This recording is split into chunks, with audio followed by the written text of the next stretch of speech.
Hi everyone, I'm so glad you're here to join me today. Now, you've seen me make my soap Moon Over Juniper, and this is similar, except a bit more powerful.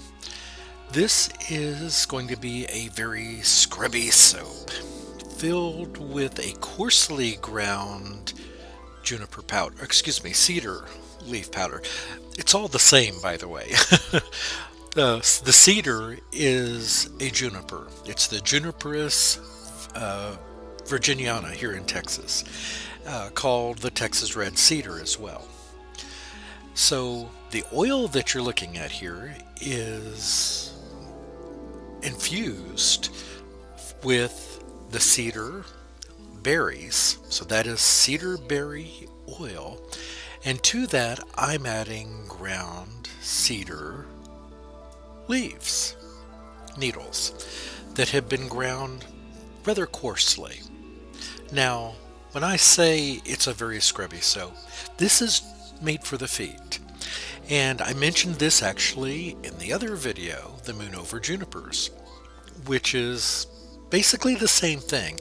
This one's a little more moisturizing. I've added a few more precious butters to it, and the only fragrance is going to be the juniper itself. I'm not adding any other fragrance to it, and it will smell great. And then I'm adding in the ground cedar needles as the actual exfoliant. This is fantastic for scrubbing your feet, or your elbows, or your ashy knees, or wherever you need a really good scrubbing. Salt is wonderful. It has its place. Sugar scrubs certainly have their place. And this indeed has its place. For those of us that go without our shoes sometimes, our feet need a little extra attention. And I don't like cracked heels or calluses. I don't have them, and that's because I do this, because I exfoliate my feet very well and do it often. I'm just one of those people that are just bothered by my feet looking bad on the bottom. Anyway, this works really well for that, and it's ideally suited for that. Now, would I use this on my skin for scrubbing? No, because I think if you press too hard, it could actually scratch your skin, and nobody wants that. But on the bottom of the feet, it is ideal because the skin there is much thicker and it can take it. Now, obviously, you want to take care as with anything else, but it really does do the job, and you're doing it naturally. You're not having to add any artificial ingredients. This is a 100% natural and organic soap. And it's just one of my favorites to make. Now, something else I'm going to mention is I've added my own cedar to my Etsy store. And I'm selling it in several different sizes. And it's not very expensive. It is half the price of what other people are selling it for. And the reason for that is that I don't cash in on this because there's no need to. It's something that a lot of people have, but maybe they don't want to do the work. So I do it for you. And actually in this video, I'm going to show how to do that.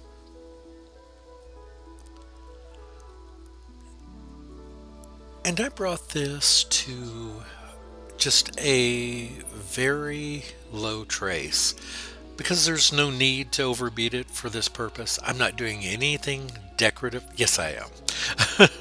I'm doing a little bit. On the top, I'm adding a line of pink Himalayan salt and some juniper berries. I just decided to dress it up a little bit. And that's really it. I didn't spend a lot of time on this soap, and I like that about it.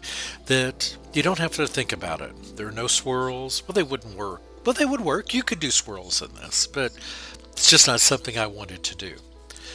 Now, something I do want to touch on Because this has so much in it, I put I measured it actually, I think 3.5 ounces of cedar needles in here.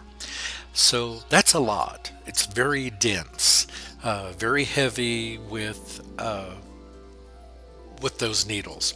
And what I'm showing you here is with the little extra that I had, I filled a leprechaun hat and pipe, and then I did a little soap over on the side.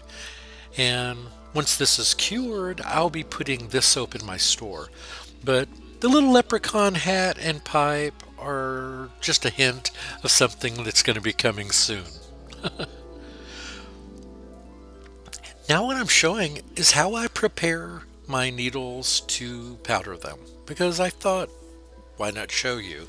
You can do this yourself, most certainly, but when you have someone like me to do it for you, why not? And I really stripped the branches down, that's what I was showing there, to get every little needle off. And once I do that, I do pick out all the sticks and all those kind of nasties. Now these are dried. I air dry these. I have an old oak smokehouse, and I stick these in there to dry them. And they dry perfectly in there, just as crisp and wonderful as ever. And this is something that I take a lot of relaxation and pleasure from. I mean, what could be easier than pulling the needles off a stick, right? Now, you could wear gloves if you're sensitive to this sort of thing. I'm not. Isn't that funny? I'm sensitive to Tide and lots of soaps and cocoa betaine and a lot of other chemicals and things. But I'm not allergic to things like this. It doesn't bother me at all.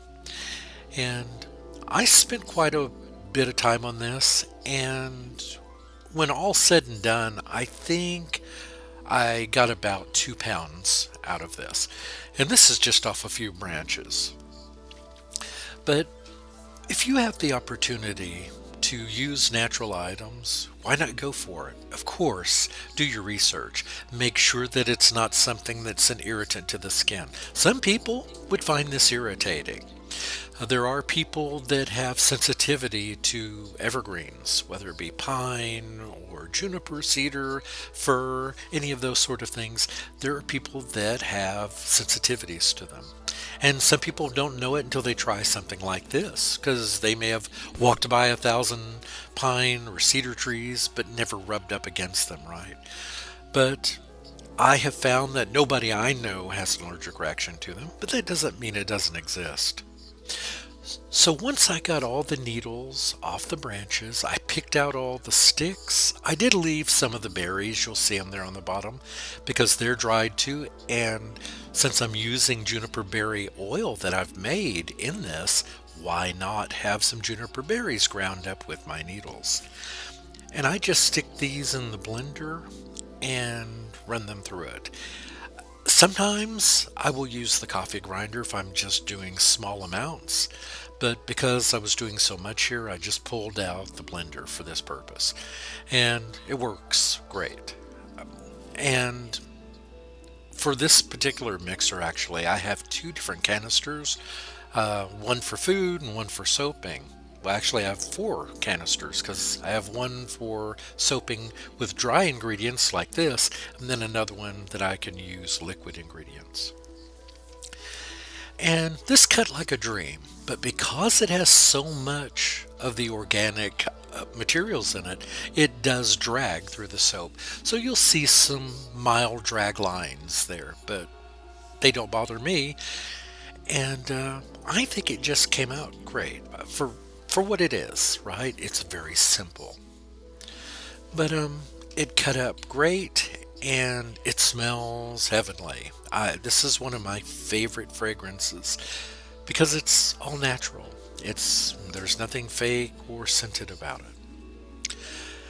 And I want to thank you all again. It's so great to be back soaping. I miss this so much, and I need to do it. And so I just took an hour tonight and did this. And I hope you enjoy it. Have a great day, everyone, and I'll see you back soon. Goodbye.